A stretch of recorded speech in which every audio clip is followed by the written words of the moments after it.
En 1945, un trésor estimé aujourd'hui à des centaines de millions de dollars disparaît sans laisser la moindre trace. Ce n'est qu'un des nombreux mystères que l'histoire n'a jamais résolus. Bienvenue sur Shadow of History, là où l'histoire laisse des zones floues. Oubliez les trésors perdus par accident. Les histoires des qui vont suivre sont différentes. Ce sont des fortunes colossales, cachées intentionnellement par des hommes et des femmes. Ils ont emporté leurs secrets dans la tombe. Aujourd'hui, on explore 5 de ces trésors légendaires, et les histoires de ceux qui ont tout fait pour qu'on ne les retrouve jamais. Mais ce qui rend ces histoires vraiment troublantes, c'est que certains pensent que ces trésors pourraient encore exister aujourd'hui. Numéro 5. L'or maudit du général Yamashita. En 1944, alors que l'empire du Japon s'effondre, le général Tomoyuki Yamashita, surnommé le Tigre de Malaisie, aurait été le gardien d'un butin inimaginable. Selon la légende de l'opération Golden Lily, les richesses pillées à travers toute l'Asie du Sud-Est, or, bijoux et artefacts précieux auraient été rassemblés aux Philippines. On parle d'une fortune qui se chiffrerait aujourd'hui en centaines de milliards de dollars. Face à l'avancée américaine, Yamashita aurait reçu l'ordre de faire disparaître ce trésor. La légende est tenace. Le butin aurait été divisé et enterré dans plus de 175 sites à travers l'archipel. Des tunnels et des grottes dont les entrées furent dynamitées, piégeant à jamais ceux qui connaissaient les lieux. Le secret devait être absolu. Après la guerre, Yamashita fut jugé pour crime de guerre et exécuté en 1946, sans jamais révéler un seul indice. Mais sa mort n'a pas mis fin à la légende. Depuis, cette histoire alimente une véritable fièvre de l'or.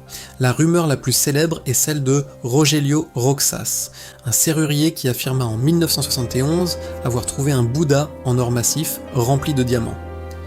Peu après, son butin aurait été confisqué par des hommes liés au président de l'époque, Ferdinand Marcos. Bien que les historiens soient très sceptiques sur l'ampleur réelle de ce trésor et que beaucoup le considèrent comme un mythe, la légende de l'or de Yamashita reste bien vivante, enfouie quelque part sous la terre des Philippines. Si cette histoire est vraie, cela voudrait dire que quelqu'un connaît peut-être encore l'emplacement du reste du trésor. Numéro 4. Thomas J. Beale et le code. Voici peut-être le plus grand mystère cryptographique de l'histoire américaine. Mais est-ce une histoire vraie ou un canular monté de toutes pièces ? Dans les années 1820, un aventurier nommé Thomas J. Beale aurait découvert un gisement d'or et d'argent fabuleux dans les Rocheuses. Pour mettre sa fortune à l'abri, il l'aurait enterré en Virginie. Pour en transmettre l'emplacement, il rédige 3 messages codés. Le premier décrit le lieu, le deuxième le contenu du trésor et le troisième la liste des héritiers. En 1822, il confie les codes à un aubergiste, Robert Morris, et disparaît à jamais. La clé du chiffre ne sera jamais envoyée. Pendant 40 ans, Morris et un ami s'acharnent sur les messages. Finalement, l'ami accomplit un miracle. Il déchiffre le deuxième message. La clé était la déclaration d'indépendance américaine. Le texte décodé liste des quantités incroyables d'or et d'argent, mais le plus important reste introuvable. Les 2 autres messages restent un mystère.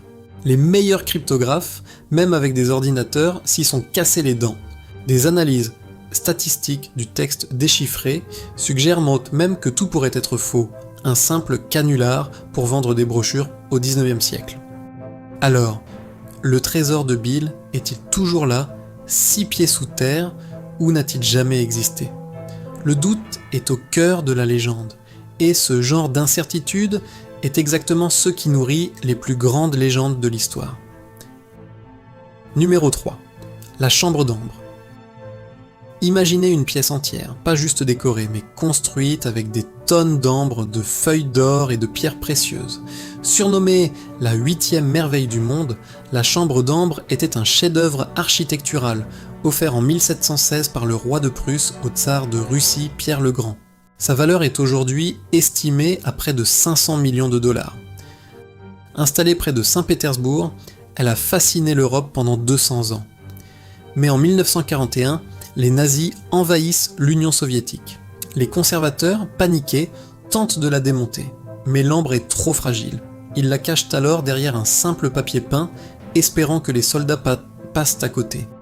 C'est raté. Les nazis savaient exactement ce qu'ils cherchaient.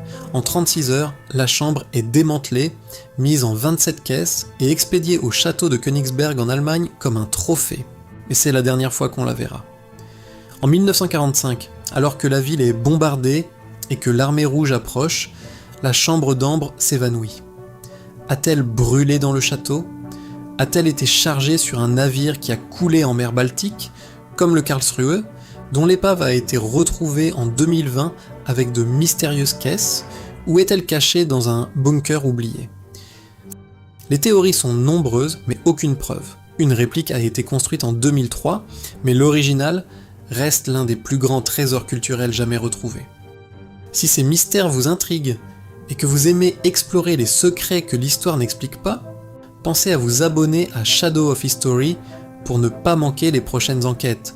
Numéro 2, Ferdinand Marcos.